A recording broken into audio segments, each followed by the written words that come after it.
आपको मेरा चैनल पसंद है तो प्लीज लाइक करें और नए वीडियो को सबसे पहले आप ही देखें, इसीलिए भारती आर्ट्स क्लासेस चैनल को सब्सक्राइब करके घंटी को जरूर दबाएं। नमस्ते, आदाब, सत श्री अकाल, की हालचाल। भारती आर्ट्स क्लासेस में मैं सूरज भारती आप सबों का दिल से इस चैनल पर स्वागत करता। तो आइए आज आप सबों के लिए कुछ खास चीज लेकर के आए हैं और दिल से जुड़िए, वीडियो को स्किप मत किया करिए। बार बार हम आपसे रिक्वेस्ट किया करते हैं, पूरा वीडियो देखिए, उसके बाद आपको कुछ न कुछ आपके जीवन में कुछ अच्छा होगा। ठीक है, तो ये नहीं सोचिए कि हम लोग क्या पढ़ रहे हैं क्या नहीं पढ़ रहे हैं। भले ही ये जो टॉपिक पढ़ा रहे हैं हो सकता है कि आप पढ़ चुके होंगे, हो सकता है आप नहीं भी पढ़े होंगे। तो जो बच्चे पढ़े हैं वो भी इस वीडियो पर रुके, वो इसलिए रुके क्योंकि हम आपको एक चीज का भरोसा दिलाना चाहते हैं कि जो चीज आप पढ़े हैं उससे कुछ न कुछ एक पॉइंट आप अतिरिक्त सीख करके ही मेरे चैनल से जाने वाले हैं। तो ये एक बिलीव रखिए, एक हमारा भरोसा है आपका कि जब आ गए हैं, पढ़े भी इस टॉपिक से आप वाकिफ है, तो भी इस चैनल पर रहे, आपको कुछ एक्स्ट्रा हम देने वाले। देखिए धीरे धीरे क्या होगा, धीरे धीरे आप एक लेवल पे आ जाइएगा और हम एक विश्वास के साथ कहते हैं कि जो चीज ये पढ़ा हुआ हो आपका या नहीं हो, इसको आज पढ़ने के बाद जो है कुछ और बातों को जानने की जो है आपके अंदर की जिज्ञासा उत्पन्न हो जाएगी। और एक खास चीज, आज के बाद जितना भी जो टॉपिक से जो है आपका जिज्ञासा आता है, खास करके आज जो हम टॉपिक लेके आए हैं वो आपका गल्फ वार है। ठीक है, द फर्स्ट गल्फ वार यानी प्रथम खाड़ी युद्ध के ऊपर हम लोग चर्चा करने जा रहे हैं। तो प्रथम खाड़ी युद्ध, देखिए कोई भी चीज के बारे में जितना भी आप जान लीजिए वो कम ही होता है। तो हमारा मेन मकसद होता है कि ज्यादा से ज्यादा जो है हम आपको जो है बेहतरीन कंटेंट दें और इसके साथ साथ बेहतरीन कंटेंट के साथ साथ उस टॉपिक से इतना इंटरेस्ट जगा दें, इतना जो है आपको एकदम लगाव कर देना है कि फिर आप उसमें दिन रात एक कर दें। बाकी बहुत सारे बात है जानने के लिए जो हम एक वीडियो के अंदर 10-20 मिनट के अंदर आपको बहुत सारा चीज नहीं दे सकते हैं, लेकिन हाँ अगर आप इंटरेस्टेड हो जाएंगे उस टॉपिक से तो फिर जो भी होगा आप सेल्फ स्टडी के माध्यम से भी बहुत सारे कंटेंट को एक सीरीज में जोड़ सकते हैं।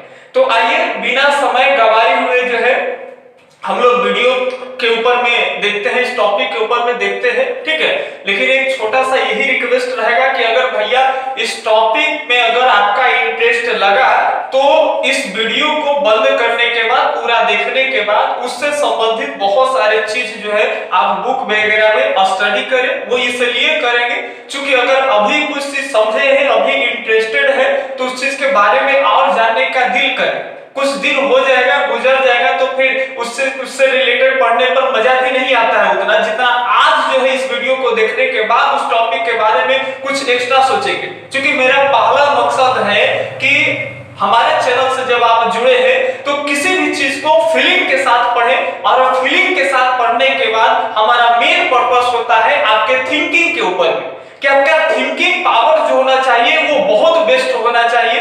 तो समझना है एक फीलिंग के साथ, केवल हम लोग पढ़ने नहीं आए इस चैनल पर। आप इस चैनल पर जब आए हैं, रुके हैं, आप हमको एक समय दे रहे हैं तो आप इस चीज का भरोसा रखें कि हम उस चीज को फीलिंग के साथ, इंटरेस्ट के साथ आपको देने वाले हैं। और जब इंटरेस्ट आ जाए तो उसको बरकरार रखना फिर वो आपकी जिम्मेवारी है, वो जिम्मेवारी हमारी नहीं।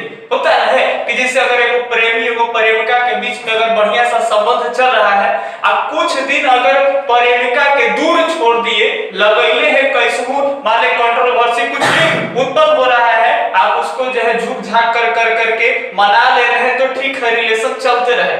लेकिन अगर गलती से तू आना तानी कर दो कि जाता जा तब फिर धीरे धीरे उससे घटा कहीं है। क्या है घटा कि वो करो तो दिले है कोई ना कोई डेरा डाल ही देगा। एक बार घोंसला खोता उजड़ जाएगा तब दूसरा आएगा पक्षी खोता डाल करके राज करने लगे। इसीलिए आप जुड़े हैं इस चैनल पर, फीलिंग के साथ पढ़िए, फीलिंग के साथ पढ़ने के पास और उसके बाद आपके अंदर में थिंकिंग पावर आना चाहिए। तो आइए बहुत ज्यादा हम समय आपका ले लिए, अब इस टॉपिक के ऊपर में ध्यान देते हैं।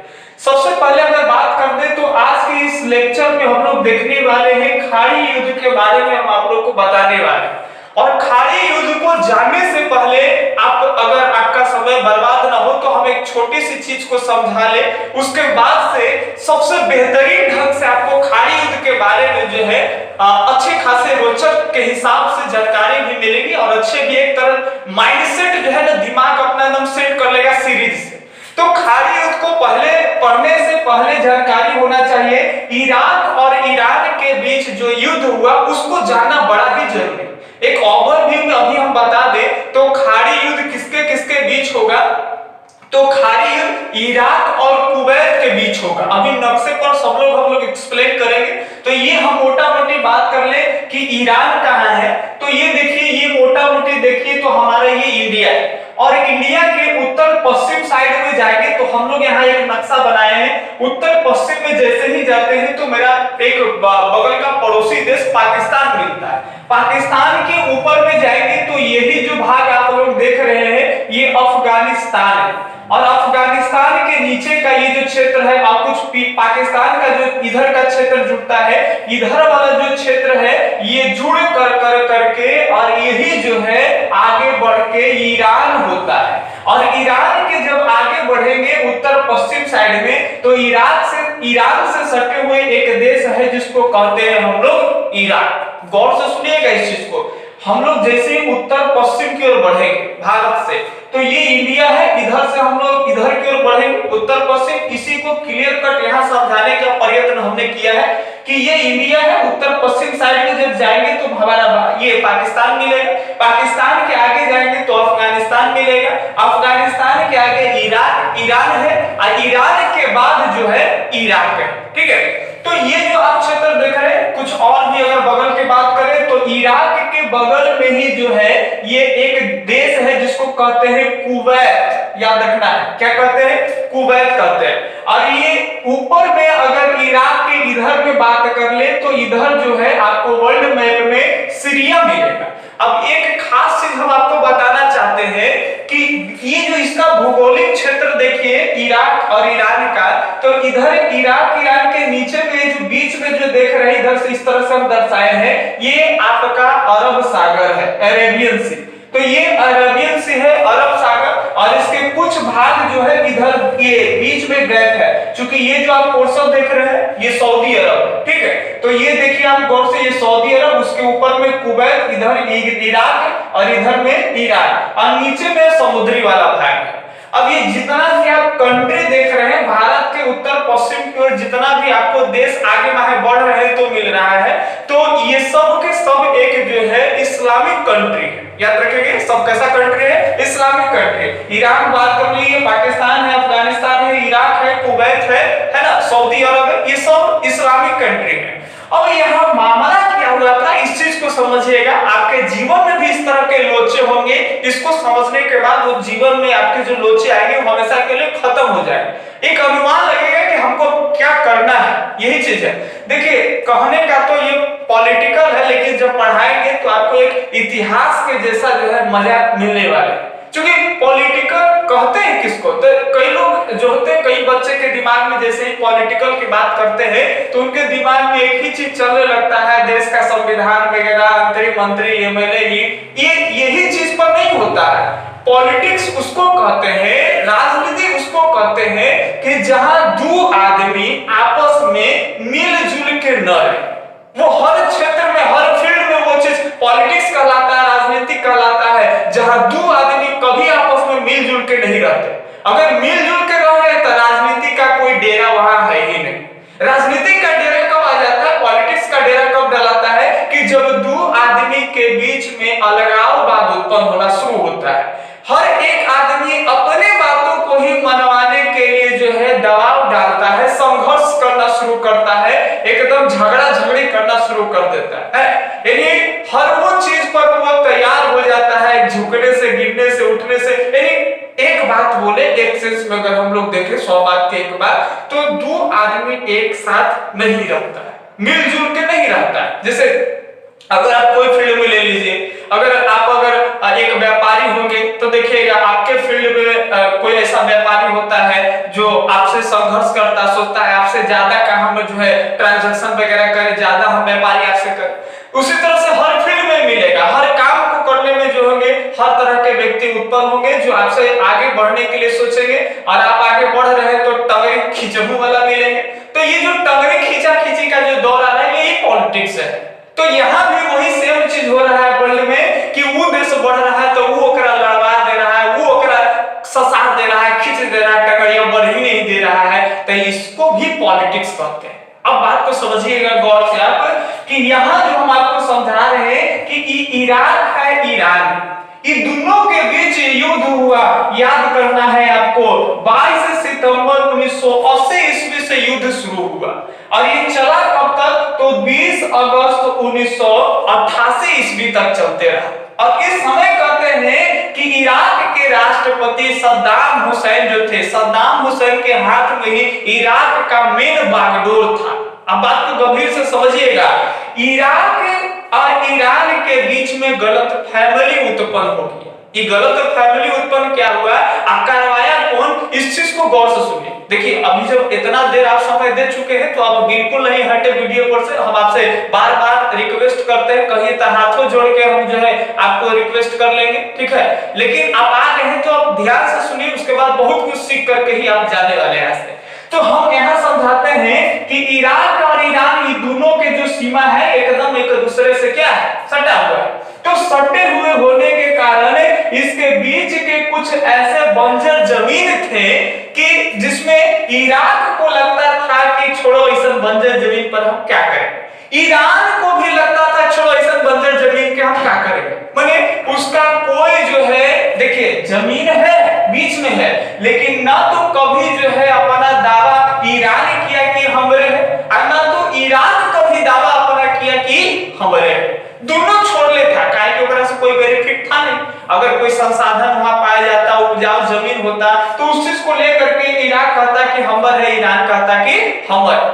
लेकिन हुआ तो चीज कि 1979 ईस्वी के दौरान जो है अमेरिका में एक लेख छपा, याद रखेंगे, यूएसए वाला एगो लेख छापा और वो अपन न्यूज़पेपर के माध्यम से सैटेलाइट के द्वारा जितना भी उनको सूचना मिला उस सब के माध्यम से जो है एक रिपोर्ट छप गया कि दोनों के बीच में जो बंजर जमीन है वहां बहुत बड़ा पेट्रोलियम का भंडार छिपा हुआ है। ल पहले तो सोचा है सब कि दोनों के बीच में ऐसी बंजर जमीन है तो जो बेकार की जमीन है, उपजाऊ नहीं है, तो आदमी क्या है किसी प्रकार का अपना दावा नहीं ठोक रहा था। लेकिन जैसे ही सुना कि अरे ये नासा वाला तो गलत रिपोर्ट दे नहीं सकता है, अमेरिका तो खूब बढ़िया रिपोर्ट देता है, अब खूब जम के आदमी बिलीव कर लिया। अब का देर था, ईरान उतने में कहे कि हमर, इराक उतने में कहे कि जमीन हमर। माने जिस भूमि को लेकर के पहले कोई विवाद नहीं था, वो कहते कि वो ले ले तो ले ले, है ना, अब ईरान ले ले तो ले ले, इराक ले ले तो ले ले, उससे कोई मतलब नहीं था। लेकिन अब संसाधन का एक रिसोर्स का एक विशाल भंडार होने के कारण अब दावेदारी होना शुरू हो गया कि इस जमीन पर मेरा दावा है। इराक कहे कि हमारे एरिया में पड़ा हो और ईरान कहे कि हमारे एरिया में। अब एक में दिक्कत हो गया, अब मैटर दोनों के बीच में युद्ध के कगार तक भी पहुंच गया। अब बात को समझिएगा, यही से आपका लिंक हो जाएगा, सीरीज हो जाएगा, खाड़ी युद्ध बेहतरीन से समझ में आएगा। देखिए अब ये दोनों के बीच में संघर्ष उत्पन्न हुआ। आज देखिए सबसे बड़का भूमिका ना एकदम अमेरिका निभा रहा है। कैसे देखिए लड़वा रहा है। एक खास बात, एक हम आपको जीवन में एक मशवरा दे हम आपको कि अपनी कमजोरी का प्रदर्शन कभी भी किसी के सामने नहीं करना चाहिए। अगर आपके पास किसी तरह का कमजोरी हो, कमजोरी कहने का मतलब जीवन में बहुत तरह की कमजोरियां होंगी, हो सके कि कोई तोरा मानिए दे लो और तू हो कमजोर, तब तू बड़का भैया चाहे ये वो फोन करेगा, वो रंगदार है अते त तनी ओकर गर्मिया झाड़ दे, आ देखो ना हमारा मामला है, अरे बोका है तुम, पागल है, ये तुम्हारा कमजोरी है, तुम नहीं लड़ सकते हो अकेले, तो तुम अकेले नहीं उससे सामना कर सकते हो, तो दूसरे का मतलब नहीं लो, दूसरे का सहायता नहीं लो, क्योंकि जो आदमी तुमको सहायता देगा वो तो आपके कमजोरी से वाकिफ होगा और कभी न कभी जो है वो आप ही पर आपके कमजोरी का फायदा उठा लेगा। समझ पा रहे बात को ना? तो इसीलिए हम आपको एक मशवरा देते हैं, यही सब चीज को देखिएगा, सुनिएगा इतिहास के, तो कई जीवन में आपके अंदर खुद ब खुद बहुत सारे प्रिंसिपल, बहुत सारे उस तरह की भावनाएं आएंगी कि आप डेग डेग इस धरती पर कदम सोच करके रखिएगा। अब बात को समझिएगा, ईरान और इराक के बीच में गेलो लड़े के कगार पर एकदम गड़बड़ा गया दोनों। अब गड़बड़ा गया तो दोनों चल गया बाबू ही ईरान वाला जो है अमेरिका में गया, हम अमेरिका ओकर पेटिया पर हाथ रख दिली, माने मथवा पर हाथ रख दिया। सुनिए, लड़ो तुम, जितना खर्चा होगा हम देंगे ना, हथियार से लेकर के गोला गोला बारूद सब हम सपोर्ट करेंगे। देखिए अब ये जैसे ही इराक को लगा कि हमारा अमेरिका सपोर्ट कर रहा है, तब ये तो आग कर फेफड़ा में प्राण आगलो खूब फड़फड़ाई है। अब कर लगे कि हमरा बड़के के हाथे है, वर्ल्ड में सबसे जो ताकतवर अभी चल रहा है अमेरिका, अब वही कह दिया कि लड़ो ना तुम, हम हथियार सबसे मदद करने के लिए तैयार हैं तुमको। बताइए अब ये तो आप लोग युद्ध में आ जाएगा हो, अगर ये पार्टी बढ़ जाएगा तो हो सकता है कि ठंडे ठंडे हो जाता, लेकिन एगो पर काड़ा आदमी के हाथ हो गया तो वो तो हमेशा यही ना चाहेगा कि लड़ाई हो, युद्ध हो, और ईरान से हम इस क्षेत्र को ऐसे ही ले लेंगे। अब वही बात, अब देखिए रणनीति क्या है, पॉलिटिक्स क्या है कि इराको के कहा अमेरिका के तोरा हम हथियार देबो, खूब मदद करबो, और ईरानो के चुपे से कहले तोरो हथियार दे, करो तो सपोर्ट मिले, इहु तो बम हतई हैं, एकरो हाथ है कोई के त इहु तो बम के का आइयो। अब जानी नहीं रहा कि हमने दोनों के हाथ वाला हाथ जेकरा पर एक के अदमिया है, तब अदमिया एक के है, लेके देखिए गुप्त रूप से लड़ा देगा। अब इराको कर लिया, ईरानो तमिया के हाथ आवत और युद्ध हो ही के रहे। अब ध्यान से समझिएगा, जिस समय इराक युद्ध के कगार पर आ गया, ये युद्ध कहते हैं कि सितंबर 1980 से लेकर के 1988 तक चलते रहा। 8 साल तक युद्ध के का स्थिति बनी, 8 साल तक युद्ध चलते रहेगा। बताइए आपको किसी एंगल से लगता है कि इराक और ईरान की स्थिति ठीक ठाक होगी? नहीं। युद्ध के बाद स्थिति किस तरह का होगा आप समझ पा रहे हैं। उस दौरान कहते हैं कि इराक के पड़ोसी है बगल में तर जेकरा कहते हैं कुवैत। यह जितना बात हम लिख रहे हैं वो सब आपके इस चीज से एक दूसरे से सीरीज इसीलिए समझेंगे। कुवैत ईरान के पड़ोसी है, इराक जो है ये लड़ रहा था जब ईरान से युद्ध, तब ये कहा न कुवैत के यार ये भाई तू लड़ ना, हम जो है पैसा घटे बढ़ेगा तो हम देंगे तुमको, हम हर तरह से तुमको सपोर्ट करेंगे। तो उस समय इराक और ईरान के बीच में जो युद्ध हुआ था तो कुवैत 14 बिलियन डॉलर दिया था।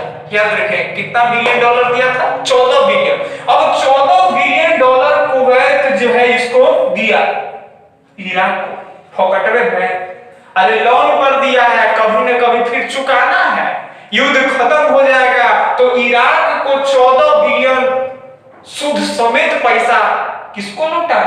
कुवैत को। अब देखिए इहू के करो से लोन ले लो। अब इसमें फायदा किसको हो रहा है? इराक ईरान को तो युद्ध हो रहा है दोनों के बीच, तो दोनों को फायदा नहीं हो रहा, तो फायदा अमेरिका को हो रहा है। अमेरिका का कहलन ना कि दोनों के हथियार दे रहा था, तो वो एकदम खूब कंपनी तैयार करे खाली गोले बारूद बनाने वाला।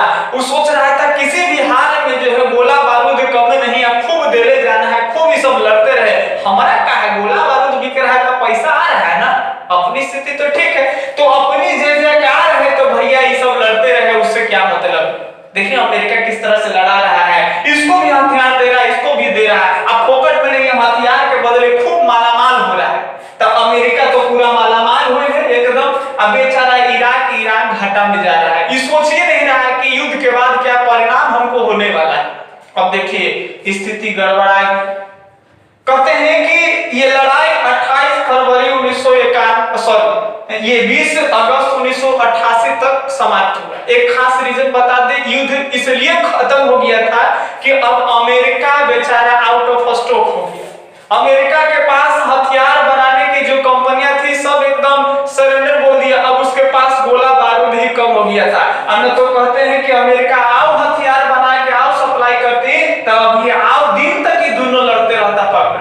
वो तो भगवान का शुक्र है, अल्लाह ईश्वर का शुक्र है कि स्टॉक जो है एकदम आउट ऑफ स्टॉक हो गया, जिसके कारण युद्ध विराम पर हो गया, युद्ध बंद हो गया।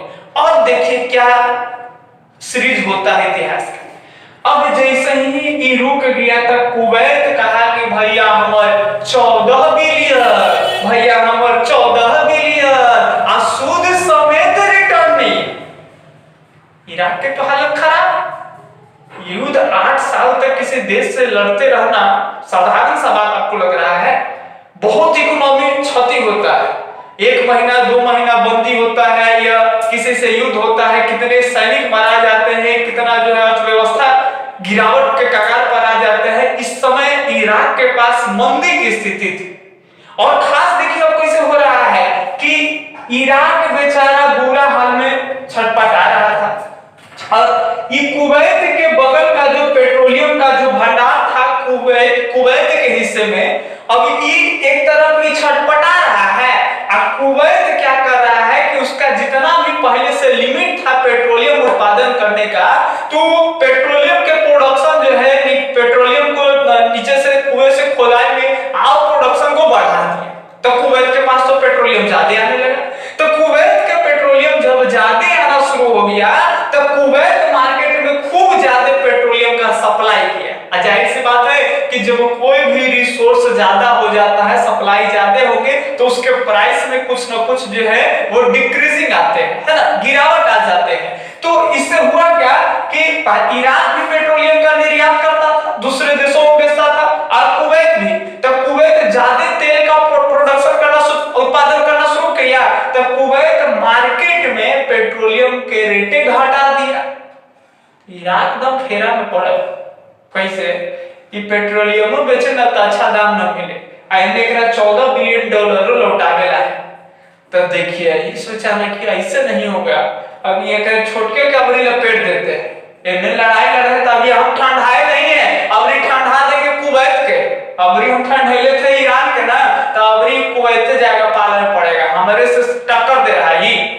अब बेचारा ये अभी युद्ध विराम दे कर करके इकोनॉमी ठीक कर रहा था कि ये वो कुवैत जो है एकरा बेचारा खिसका लिया अपने और आकर्षित किया आलावे के कगार पर। इराक के सद्दाम हुसैन फौरन में आ गए और कहे कि हम तो पैसा जो है जितना भी तुम सबसे पहले जितना भी याद रखेंगे, सद्दाम हुसैन कहे कि जितना भी मार्केट में तुम पेट्रोलियम वगैरह का जो ये डिमांड प्राइस उसका घटाया है और हमको तुमसे क्षति हुआ है, इसीलिए तुमको $10 बिलियन का हर्जाना भरना पड़ेगा। अब देखिए इराक कह रहा है कुवैत से कि $10 बिलियन तुमको देना होगा हमको। अब इस समय कहते हैं कि कुवैत $9 बिलियन देने का वादा भी कर चुका था इराक को।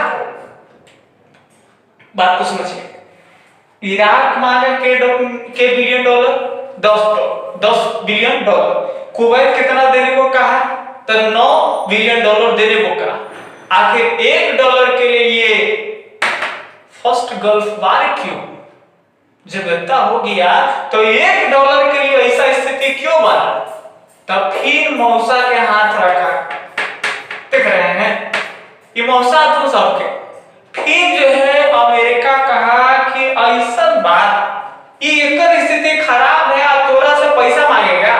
अब ये क्या किया कि $1 बिलियन युद्ध तब नहीं था, अपन जो है एकदम खूब सेना कुवैत में भिड़ा दिया, हड़कंप मचा दिया। कुवैत में घुस करके इराकी सेना और कुवैत के गली गली चप्पे चप्पे जो है कुवैत को अपने रियासत में ले लिया। अब बताइए स्थिति दिक्कत रहा, कुवैत छटपटा रहा है, बचावा बचावा बचावा, मौसा भी चल गया। अब मौसा कहे कि अभी तुम घबराता है कुछ? देखिए का राजनीति होता है।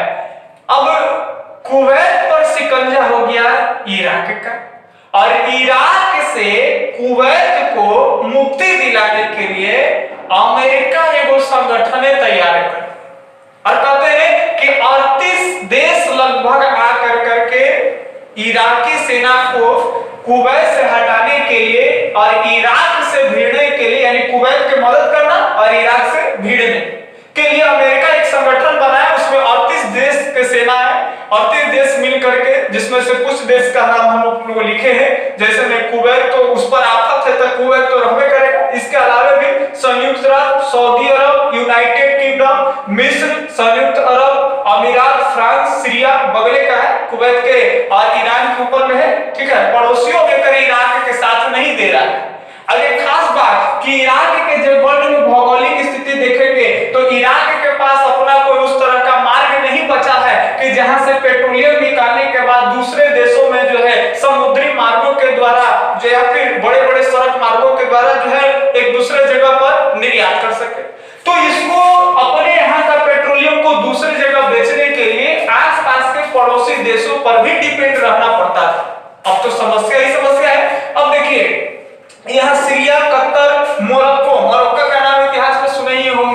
जहां से यात्री आए थे इबन बतूता, हिस्ट्री में पढ़ना है ना। उसके अलावा Oman, Pakistan, Canada, Argentina, Spain, इस तरह से 38 देश जो है वो अमेरिका के गुट में शामिल हुए। अमेरिका, कुवैत, ये सब मिल के 38 देश में है और 38 देशों की सेना आई थी। करीब करीब अगर बात कर ले तो 6.5 लाख से भी ज्यादा सेना उस समय आए।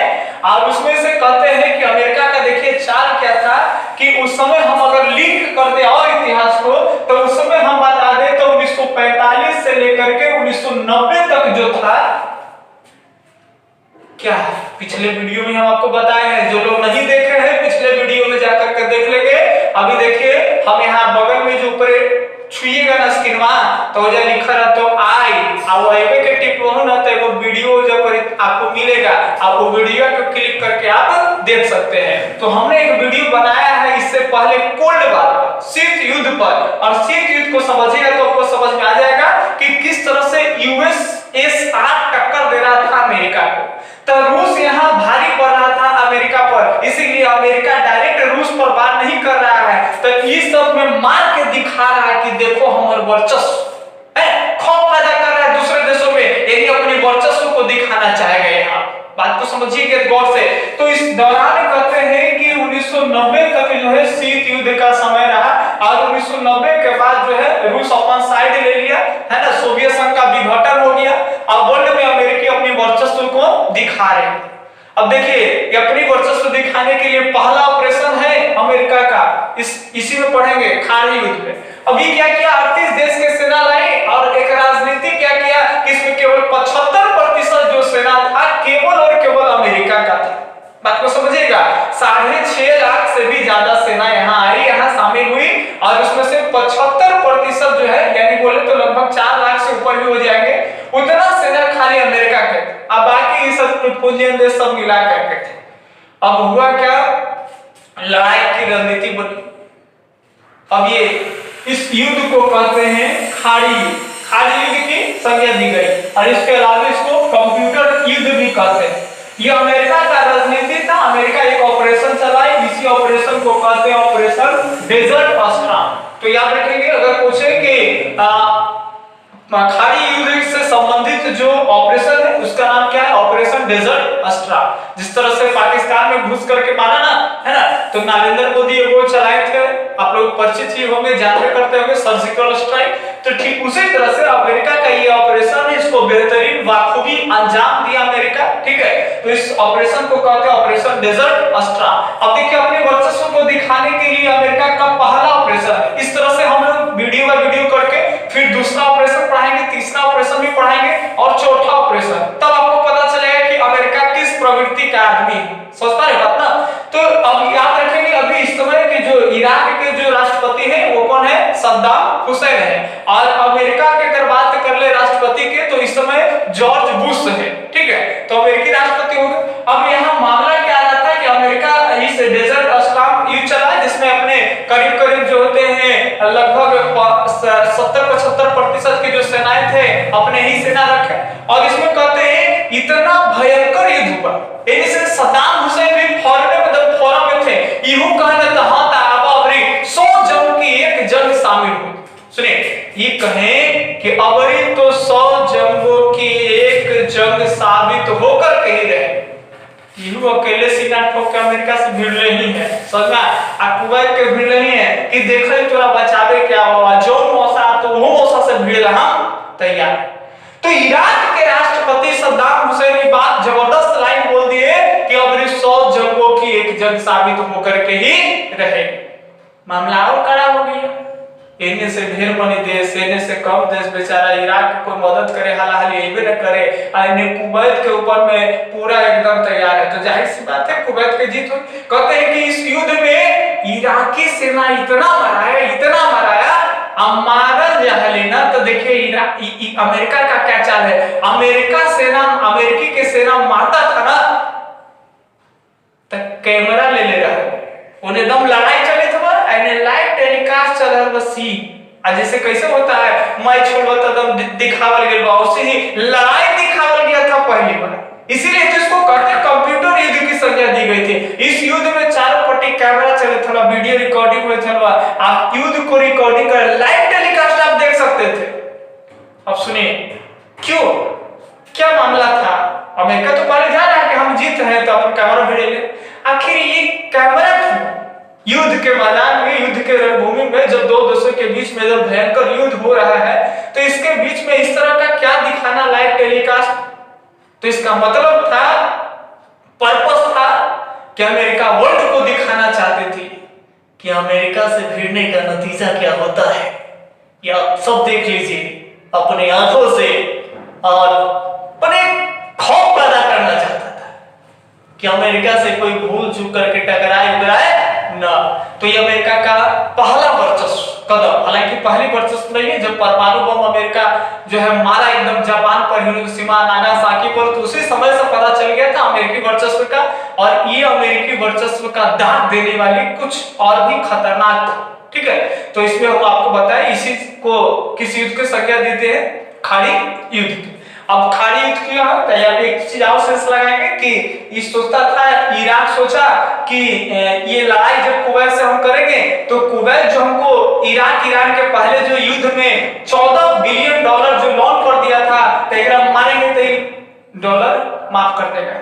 समझ में बात। तो ये भी रीजन है कि इराक जो है अपने कुवैत से लिए हुए $14 बिलियन जो लोन था उसको माफ करने के लिए इस सब अंजाम भी दिया, और अंजाम बहुत भयंकर हो गया। इराक के हालात खराब हो गए, इराक के लाखों लाख सेना जो है मारा गए और अमेरिकी सेना बहुत कम मरे।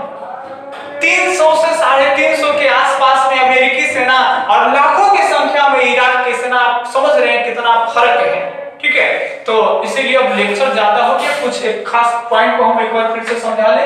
आपको एवरेज में एक चीज और याद रखेंगे कि इस जब दोबारा जो युद्ध हुआ, ये गल्फ वार प्रथम खाड़ी युद्ध, इस युद्ध में $61 बिलियन का खर्च आया है। याद रखेंगे, ये जो खाड़ी युद्ध हुआ, इस युद्ध में टोटल खर्चे जो है कितने बिलियन डॉलर आए थे, $61 बिलियन। ठीक है, ये कब से कब खाड़ी युद्ध चला, तो अगस्त से लेकर के, अगस्त 1990 से लेकर के 91 तक चला, यानी 2 अगस्त से लेकर के 28 फरवरी, 2 अगस्त 1990 से 28 फरवरी 1991। ठीक है, तो इस तरह से हम समझते हैं कि आप वास्तविक इस टॉपिक को समझे हैं, है ना। और सीरीज से अगर इसके बारे में बहुत सारे आपको डिटेल्स होंगे, बुक वगैरह में मिलेंगे, अगर इंटरेस्टेड है तो आप उस चीज को पढ़े, छोड़े नहीं, क्योंकि पढ़ते रहे, आगे बढ़ते रहे। जय हिंद, धन्यवाद, अल्लाह हाफिज।